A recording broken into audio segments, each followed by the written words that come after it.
నమస్తే. Welcome to listen TV. ప్రస్తుతం మనం ధర్నా చౌక్ దగ్గర ఉన్నాం. ఇక్కడ తెలంగాణ రాష్ట్ర ప్రభుత్వ కాంట్రాక్ట్ అండ్ అవుట్ సోర్సింగ్ ఉద్యోగులకు సంబంధించి రాష్ట్ర ధర్నా ఏదైతే చేపడుతున్నారో, తెలంగాణ రాష్ట్రం రెండవ పిఆర్సీ ప్రకటించిన తేదీ నుండే జీతాలు పెంచాలి, ఉద్యోగ భద్రత కల్పించాలని చెప్పేసి వాళ్ళు ప్రధానంగా డిమాండ్ చేస్తున్న పరిస్థితి.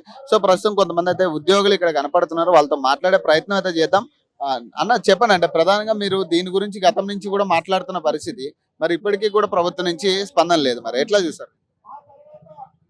మేము కాంట్రాక్ట్ అవుట్సోర్సింగ్ వాళ్ళము ప్రభుత్వ ఉద్యోగులతో పాటు సమానంగా చేస్తూ ఉన్నాం.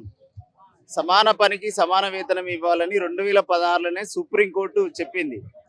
ఈ సుప్రీంకోర్టు చెప్పినాక కూడా ఏ ప్రభుత్వాలు అమలు చేయడం లేదు. కానీ చట్టానికి అందరు లోబడి ఉండాలి, సుప్రీంకోర్టు నిర్ణయానికి లోబడి ఉండాలి. కానీ మమ్మల్ని కాంట్రాక్ట్ అవుట్సోర్సింగ్ ఉద్యోగులకు సంబంధించింది సమాన పనికి సమాన వేతనం ఇవ్వాలనేది ఈరోజు ప్రధాన డిమాండ్. మాకు 2012లో GO Jayashankar, professor Jayashankar university పరిధిలో పనిచేస్తున్న కాంట్రాక్ట్ కార్మికులకు సంబంధించి 2012లో వచ్చిన జీవో ఆధారంగా ఇప్పటి వరకు జీతాలు ఇస్తా ఉన్నారు. ఇప్పటికీ 12 సంవత్సరాలు ఉంది. ఆ జీవోను సవరించలేకపోవడం వల్ల అనేక ఇబ్బందులు అవుతా ఉన్నాయి, జీతాలు పెరగలేకపోతున్నాయి. ఒకవైపు నిత్యం ఉప్పులు పప్పులు ధరలు అన్ని పెరిగినాయి, దానితో పాటు మాకు పని భారం కూడా పెరిగింది. ఎప్పుడు ఏం పని చెప్తారు, అది రాత్రి అనక పగలనక పని చేస్తున్నా కూడా గుర్తింపు అనేది లేకుండా పోయింది. కాబట్టి ఇవన్నిటికీ ఏంటంటే మమ్మల్ని రెగ్యులరైజ్ చేసే విధంగా ఇప్పుడు ఉన్న కాంగ్రెస్ ప్రభుత్వం మమ్మల్ని దృష్టిలో పెట్టుకొని పర్మనెంట్ చేయాలని విజ్ఞప్తి చేస్తాను. అసెంబ్లీలో దీని గురించి కనీసం ఎక్కడ కూడా చర్చకు కూడా రాని పరిస్థితి. మరి ఎట్లా కాంట్రాక్ట్ ఉద్యోగులకు సంబంధించి కానీ వాళ్ళు చెప్పిన ఏదైతే ప్రధాన డిమాండ్స్ పిఆర్సీకి సంబంధించి కానీ మీరు ఏదైతే అడుగుతున్నారో ఎక్కడ కూడా చర్చకు కూడా రాని పరిస్థితి అసెంబ్లీలో. మరి ఎట్లా చూడాలి? మమ్మల్ని పర్మనెంట్ చేయాలని అనేక విధాలుగా పోరాటం చేసినాము. ఇప్పుడు ఉన్న కాంగ్రెస్ ప్రభుత్వం కూడా ఎన్నికలకు ముందు మా టెంట్ల దగ్గరకు వచ్చి మేము అధికారంలోకి వస్తే కేసీఆర్ ప్రభుత్వం చేయలేని అనేక హామీలు ఇస్తూ ఉంటాం. మీరు ఏదైతే కనీస వేతనం ఏదైతే ఉందో 26,000 ఏదైతే ఉందో అది ఇస్తాము, ఈఎస్ఐ పిఎఫ్ సౌకర్యం కల్పిస్తాము, అవుట్సోర్సింగ్ ఏజెన్సీ వ్యవస్థ ఏదైతే ఉందో ఆ అవుట్సోర్సింగ్ ఏజెన్సీ వ్యవస్థను రద్దు చేస్తాము, సమాన పనికి సమాన వేతనం ఇచ్చే విధంగా చేస్తామని ఇప్పుడున్న ముఖ్యమంత్రి గారు మాకు హామీ ఇచ్చిండు. ఆ హామీని నెరవేర్స్తే సరిపోతుంది. మీరు చెప్పండి. అంటే ప్రధానంగా ఈరోజు కాంట్రాక్ట్ అవుట్సోర్సింగ్ పద్ధతులలో పనిచేస్తున్న మొత్తం సిబ్బందికి, అనేక శాఖలలో పనిచేస్తున్న వాళ్ళకి నేటికి సంవత్సరాల తరబడి కాంట్రాక్ట్ విధానంలో పనిచేస్తున్నప్పటికీ పర్మనెంట్ అనేది లేదు.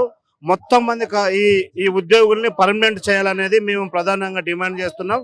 ఇక రెండో డిమాండు, ఇలా రాష్ట్రంలో రెండో కాంగ్రెస్ ప్రభుత్వం వచ్చింది.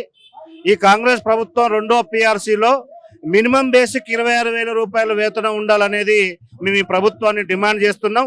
ఇలా అగ్రికల్చర్ యూనివర్సిటీసు, అదేవిధంగా చాలా వ్యవసాయ మార్కెట్లలో పనిచేస్తున్న సెక్యూరిటీ గార్డ్స్, ఆ తర్వాత మీ సేవా కేంద్రాలలో పనిచేస్తున్న కంప్యూటర్ ఆపరేటర్సు, మున్సిపల్ తదితర శాఖలలో పనిచేస్తున్న బిల్ కలెక్టర్లు, కంప్యూటర్ ఆపరేటర్లు, ఈ తరగతులలో పనిచేస్తున్న వాళ్ళందరినీ కూడా అనేక సంవత్సరాలు చేస్తున్నప్పటికీ పర్మనెంట్కు నోచుకోవటం లేదు.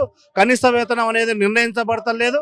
కాబట్టిగా కనీస వేతనం పర్మనెంట్ అనేది ఈ ప్రభుత్వాన్ని డిమాండ్ చేస్తున్నాం. అదే పద్ధతిలో పిఆర్సీ పరిధిలోకి ఈ అన్ని శాఖలలో పనిచేస్తున్న వాళ్ళని తీసుకొచ్చినప్పటికీ ఆ ప్రకారం వేతనం అనేది నిర్ణయించబడతలేదు. కాబట్టిగా 26,000 వేతనం మినిమం బేసిక్ వేతనంగా ఉండాలనేది మేము ప్రభుత్వాన్ని డిమాండ్ చేస్తాం. అంటే ఇప్పటిదాకా దాని గురించి స్పందన లేని పరిస్థితి. మరి గవర్నమెంట్ నుంచి ఎట్లాంటి స్పందన లేదు. మీరు ధర్నాలు చేస్తున్నారు, చాలా ఇది కూడా చేసిరు కదా, మరి ఇప్పటిదాకా కూడా గవర్నమెంట్ నుంచి స్పందన లేదు. అసెంబ్లీ జరుగుతుంది, 7 రోజులు అవుతుంది. అసెంబ్లీలో కూడా ఒక మినిస్టర్ కూడా దీని గురించి మాట్లాడిన పరిస్థితి లేదు. మరి ఎట్లా చూడాలి? అగ్రికల్చర్ యూనివర్సిటీ మరి ప్రొఫెసర్ జయశంకర్ అగ్రికల్చర్ యూనివర్సిటీ గత 20 సంవత్సరాల నుండి మేము కాంట్రాక్ట్ పద్ధతిలో మేము వర్క్ చేస్తున్నాము. ఈ అందులో చేస్తున్నప్పటికీ కనీస వేతనం ఇంతవరకు మాకు అమలు చేయలేదు. ఎన్నో దఫాలుగా ఉమ్మడి రాష్ట్రంలో ఉన్నప్పుడు ఎన్నోసార్లు మేము విన్నవించుకుంటాం. అయితే 2011లో మాకు జీవో చేంజ్ కాలేదు. ప్రతి జీవో ఏ జీవో అయినా కూడా 5 సంవత్సరాలకు ఒకసారి జీవో చేంజ్ కావాలి. మేము ఎన్నోసార్లు తెలంగాణ వచ్చినాక ఎన్నోసార్లు మాకు 60 జీవో కావాలి, లేకపోతే టైం స్కేల్ కావాలని చెప్పేసి ఎన్నోసార్లు మేము అగ్రికల్చర్ మినిస్టర్ కలిసినాం. అయినా ఫాయిదా లేదు. ఇప్పటికీ మన రేవంత్ రెడ్డి సార్ ముఖ్యమంత్రి ఇప్పుడు సమాన పనికి సమాన వేతనం ఖచ్చితంగా ఇస్తాడు. కాబట్టి మాకు అమలు చేయాలి. మాకు దేనికి సరిపోవడం లేదు. దయచేసి మమ్మల్ని జయశంకర్ యూనివర్సిటీని గుర్తింపు తేవాలని కోరుకుంటున్నాను. Thank you. శాఖ నుంచి వెళ్ళి పంచాయతీరాజ్ శాఖ నుంచి వెళ్ళి గ్రామ గ్రామ పంచాయతీ ఆఫీసులలో పనిచేసే కాంట్రాక్ట్ అవుట్సోర్సింగ్ ఎంప్లాయీస్ అందరం ఇంతకుముందు కూడా 4 ఏళ్ల క్రితం 5 ఏళ్ల క్రితం కూడా మేము చాలాసార్లు ధర్నాలు సేమ్ ఇదే ప్లేస్లో చేసినాం. ఇదే ప్లేస్లో చేసినప్పుడు అప్పుడు ప్రస్తుత ఇంతకుముందు ఉన్న బీఆర్ఎస్ గవర్నమెంట్ ఉన్నప్పుడు కాంగ్రెస్ గవర్నమెంట్ నుంచి వెళ్ళి ఎన్నికైన ఎమ్మెల్యే కోమటిరెడ్డి రాజగోపాల్ రెడ్డి గారు, కోమటిరెడ్డి వెంకరెడ్డి గారు వాళ్ళని కూడా కలిసినాం. కలిస్తే వాళ్ళు కూడా మాకు ఆ వేదికకి గెస్ట్లలాగా వచ్చి వాళ్ళు మీ బాధలు ఏందో మాకు తెలుసు, మేము ఎన్నో ఏళ్ళ నుంచి మిమ్మల్ని చూస్తున్నాం, మిమ్మల్ని కంపల్సరీగా మేము రెగ్యులరైజ్ అయ్యే విధంగా చూసుకుంటాం అనేసి ప్రీవియస్ గవర్నమెంట్ నుంచి వెళ్ళి వాళ్ళు గవర్నమెంట్ రాకముందు నుంచి వెళ్ళి వాళ్ళు హామీలు ఇచ్చారు మాకు. అదే హామీతోటి మేము నిరుద్యోగులుగా ఉన్నాం. ఇదే అవుట్సోర్సింగ్ ఉద్యోగాలు చేస్తూ గవర్నమెంట్ ఎగ్జామ్లకు ప్రిపేర్ అవుతూ వాళ్ళు పెట్టే వెట్టి చాకిరికి అన్నిటికీ పని చేసుకుంటూ మళ్ళీ దాంట్లో గ్యాప్ తీసుకొని మేము ఇంట్లో కూర్చొని మళ్ళీ చదువుకుంటూ అవన్నీ చేసుకుంటూ కూడా మేము గవర్నమెంట్ జాబ్లో ట్రై చేస్తున్నాం. కాకపోతే అవి కూడా పేపర్ లీకేజ్లు అవి ఇవి అట్లా కూడా జాబులు రాలేదు. ఇక్కడ దీంట్లో మాకు ఎలాంటి ఎంప్లాయ్మెంట్ ఇది ఒక గ్యారంటీ లేదు. ఎప్పుడు కూడా పీకేస్తారో ఏం చేస్తారో తెలియదు. గవర్నమెంట్ మారిన ప్రతిసారి ఎవరు పడితే వాళ్ళు పీకేస్తాం, తీసేస్తాం, వీళ్ళే వద్దు వాళ్ళు వద్దు అనేసి ప్రతిసారి గవర్నమెంట్ మారిన ప్రతిసారి తీసేస్తాం, వేరేటోళ్ళని పెట్టుకుంటాం, చేస్తామని అనేసి అని అంటారు. సో దీనికోసం మేము ఎప్పటి నుంచిలో పోరాడుతున్న ఈ పోరాటానికి వాళ్ళు ఇచ్చిన ఇప్పుడు ప్రస్తుతం ఉన్న గవర్నమెంట్ మినిస్టర్ కానీ ఎమ్మెల్యేలు కానీ ఎవరైతే ఉన్నారో వాళ్ళకు మరొక్కసారి గుర్తు చేస్తున్నాం. ఇంతకుముందు మీరు ఇచ్చిన హామీనే మేము మళ్ళీ మీకు గుర్తు చేస్తున్నాం. ఇదే ధర్నా చౌక్ ఇదే వేదికతోటి మమ్మల్ని ఎట్టి పరిస్థితుల్లో రెగ్యులైజ్ చేయాలి, లేదా కనీస వేతనం ఎంత ఉండాలో పిఆర్సీ ప్రకారం వాళ్ళకు గవర్నమెంట్ ఎంప్లాయీస్కి వాళ్ళకి ఏ విధంగా ఇస్తారో మాకు కూడా ఒక బేసిక్ పే కేటాయించి ఆ పద్ధతినే ఇవ్వాలి. మమ్మల్ని ఎప్పుడు పడితే అప్పుడు ఏ గవర్నమెంట్ మారితే ఆ గవర్నమెంట్ లేదా చైర్పర్సన్ మారితే ఎమ్మెల్యే మారితే మేము వాళ్ళని తీసేస్తాం, వీళ్ళని తీసేస్తాం, ఇలాంటి మనోవేదనకు గురి చేసే మాటలు మాట్లాడకుండా మాకంటూ ఒక లిమిటేషన్స్ తోటి ఒక రూల్ ప్రకారం సిస్టమేటిక్ ప్రకారం మాకు అవుట్సోర్సింగ్ ఎంప్లాయీస్ కొన్ని వేల మంది ఉన్నారు. ఓన్లీ మున్సిపల్ సిబ్బందిలలో 30,856 మంది ఉన్నాం మేము అవుట్సోర్సింగ్ సిబ్బంది. ఇన్ని వేల మంది వాళ్ళ వెనకాల ఉన్న కుటుంబాలు ఇవన్నీ ఎంత మనోవేదనకు గురవుతున్నారంటే మాకు ఆఫీస్లో ఎలాంటి ఇష్యూ అయినప్పుడు ఇంట్లో కూడా చెప్పుకోలేని పరిస్థితి. చేస్తామంటే మా ఫ్యామిలీ అందరూ కూడా మా అమ్మ నాన్న భార్య పిల్లలు అందరూ సఫర్ అయ్యే పరిస్థితి. అరే ఉన్నదే 10,000 12,000 వచ్చే జీతం, దీనికి కూడా తీసేస్తామని అంటే మళ్ళీ ఇంకేడికి పోవాలి. ఇప్పుడు 8 ఏళ్ళు 9 ఏళ్ళు 10 ఏళ్ళ నుంచి వెళ్ళి పలానా మా అన్న ఒక ఆయన 20 ఏళ్ళ నుంచి వెళ్ళి చేస్తున్నాడు. ఇన్ని రోజుల నుంచి చేసుకుంటూ ఇప్పుడు మళ్ళీ బయటికి పోయి ఎక్కడ ఏ పని చేసుకోవాలి ఏం చేయాలనేది అర్థం కాని మాట్లాడిన పరిస్థితి కదా. ఏ మినిస్టర్ కూడా ఇప్పుడు అసెంబ్లీ జరుగుతుంది, మరి అసెంబ్లీలో కూడా ఎక్కడ మాట్లాడిన గెలిచేంత వరకు మా ప్రభుత్వం వస్తే అది చేస్తాం ఇది చేస్తామని అన్ని రకాలుగా హామీ ఇచ్చారు. మీకు కనీస వేతనం చేపిస్తే అది ఇదని ప్రస్తుతం ఉన్న ఎమ్మెల్యేలు మినిస్టర్ గారుల పేర్లు చెప్తున్నాను కదా, కోమటిరెడ్డి బ్రదర్స్ ఇద్దరు, వాళ్ళని ఇదే వేదికగా పిలుచుకొచ్చి మరి వాళ్ళని గెస్టులుగా ఆహ్వానించి వేరే మన ప్రొఫెసర్ కోదండరామ్ గారిని కూడా ఇదే వేదిక పిలుచుకొచ్చి మేము వాళ్ళతో రిక్వెస్ట్ చేసిన మెమరాండాలు కూడా చాలాసార్లు ఇచ్చినాం. 4 ఏళ్ళు 5 ఏళ్ళ నుంచి ఇస్తూనే ఉన్నాం. కానీ ఒక్కసారి కూడా ఒక్కరన్నా వేదికపై వచ్చినప్పుడు మాత్రమే మాట్లాడుతున్నారు. అసెంబ్లీకి పోయినప్పుడు కానీ లేదా ఒక రూల్ ప్రకారం ఒక ఆఫీస్లో సిడిఎంఏ నుంచి వెళ్ళి కానీ ఈ హయ్యర్ లెవెల్ నుంచి వెళ్ళి కానీ ఎలాంటి ప్రొసీజర్ మాత్రం చేయట్లేదు.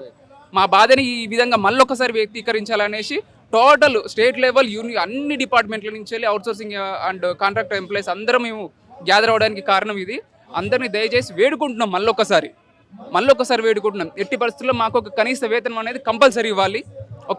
ఒక స్కేల్ ప్రకారము ఒక విధంగా ఇవ్వాలి, ప్లస్ పర్మనెంట్గా ఉండాలి. ఎవరు వస్తే వాళ్ళు తీసేస్తాం మళ్ళీ కొత్తలు పెట్టుకుని చేస్తామంటే 20-30 ఏళ్ళ నుంచి వెళ్ళి 10-12 ఏళ్ళ నుంచి చేసుకున్న వాళ్ళందరూ ఏడికి పోయి ఏం పని చేసుకోవాలి? బెదిరింపులకే సఫర్ అయిపోతున్నాం. ఈ బెదిరింపులే అధికారుల బెదిరింపులకే సఫర్ అయిపోతున్నాం. చాలా బెదిరిస్తున్నారు, తీసేస్తాం. ఏంటంటే తక్కువ జీతం మమ్మల్ని ఇట్లా ఇబ్బంది పెడుతున్నారని చెప్పేసి మేము తీసేస్తాం. ఎవరైతే ఎక్కువ మాట్లాడతారో వాళ్ళని ఖచ్చితంగా తీసేయండి అని చెప్పేసి వాళ్ళు ఆఫీసర్లు అంటారు. అలా అంటే వీళ్ళు ఇక్కడ ఉన్నటువంటి ఏఈఓలు కానీ వాళ్ళ ఫార్మ్ సూపరింటెండెంట్స్ కానీ ఇటువంటి వాళ్ళందరూ తీసేయండి, ఎందుకు వాళ్ళని అవసరం అంటే మార్చేయండి అంటారు. మాకు ఈఎస్ఐ ఈపీఎఫ్ అన్ని సౌకర్యాలు ఉన్నాయి. గత ఈ 13 ఏళ్ళ నుంచి మేము పనిచేస్తున్నాం. జాబ్ సెక్యూరిటీ ఉండాలి కదా, జాబ్ సెక్యూరిటీ ఉండాలి, ప్లస్ మనకు సరిపోవడానికి కావాలి. ఇప్పుడు కనీసం పిల్లలు పెద్దోళ్ళు అవుతున్నారు, వాళ్ళ చదువులకు ఎంతో ఇబ్బంది అవుతుంది. తిండికి కూడా ఎన్నో రకాలుగా ఉప్పు పప్పు ప్రతి ఒక్క దాని రేట్లు విపరీతంగా పెరిగిపోయినాయి. మాకు నిరాశ మిగిలింది ఇన్నేళ్ళ నుంచి. ఇంకో విషయం, జయశంకర్ యూనివర్సిటీ అంటే స్టేట్ లెవెల్లో మొత్తం ఉంటుంది. పాత 10 జిల్లాలు మొత్తం ఉంటాయి. అంటే ఆ జిల్లాలకు వెళ్ళి ఈ యూనివర్సిటీ వేరే యూనివర్సిటీలు అంటే ఒక మామూలుగా 2-3 జిల్లాలు ఉంటాయి. మాది టోటల్ జిల్లా అంటే ఆదిలాబాదు, నిజామాబాదు, మహబూబ్ నగర్, వరంగల్, ఖమ్మం ప్రతి జిల్లాల నుంచి ఇక్కడికి వచ్చి ఉన్నారు. ఇప్పుడు వీళ్ళంతా మా ఆవేదన ఏంటంటే 20 ఏళ్ళ నుంచి చెప్తున్నాం కదా, మాకు ఎటువంటి ఉపయోగం జరుగుతలేదు కాబట్టి మేము ఖచ్చితంగా వస్తాం. ప్రతి దానికి ఇదివరకు ఇందిరా చౌక్ కాడ ఎన్నోసార్లు మేము ఇక్కడ టెంట్ వేసుకొని మేము కూర్చున్నాం. పోలీస్ స్టేషన్లో పోయినాం, అరెస్టులు అయినాం. తర్వాత యూనివర్సిటీలోకి పోతే కూడా అక్కడ ఉన్నటువంటి స్థానిక వీసీ గారు కానీ రిజిస్ట్రార్ కానీ మమ్మల్ని పట్టించుకోకుండా వాళ్ళను కూడా వాళ్ళ ఏకపతి అధికారంగా వాళ్ళు చేసుడు, మళ్ళీ ఇక్కడ ఉన్నటువంటి లోకల్ ఉన్నటువంటి స్థానిక హెడ్లు కూడా మమ్మల్ని బెదిరించుడు. మిమ్మల్ని 6 నెలలు అయిందంటే మాకు తీసేసే రూల్ లేదని చెప్పేసి ఈపీఎఫ్ ఈఎస్ఐ ఉన్నదంటే తీసేసే రూల్ లేదని చెప్పేసి మా నాయకులు చెప్తారు. అక్కడ ఉన్నటువంటి స్థానిక హెడ్లు కానీ ఫామ్ సూపరింటెండెంట్లు కానీ వాళ్ళు ఏమంటారంటే మీకు అది ఆ హక్కు లేదు, మీరు మాట్లాడే హక్కు లేదు, మీరు పక్క జరగండి, మేము తీసేస్తాం, మీకు అవసరం మాట్లాడే అధికారం లేదు, నువ్వు ఒక కాంట్రాక్ట్ వర్కరు, నువ్వు రోడ్డు బయటనే ఉండాలి, గేట్ బయట ఉండాలని చెప్పేసి వాళ్ళు ఎన్నో రకాలుగా ఎన్నో ఇబ్బందులు పెడతా ఉన్నారు. మా జయశంకర్ యూనివర్సిటీని తప్పకుండా ఆదుకోవాలి.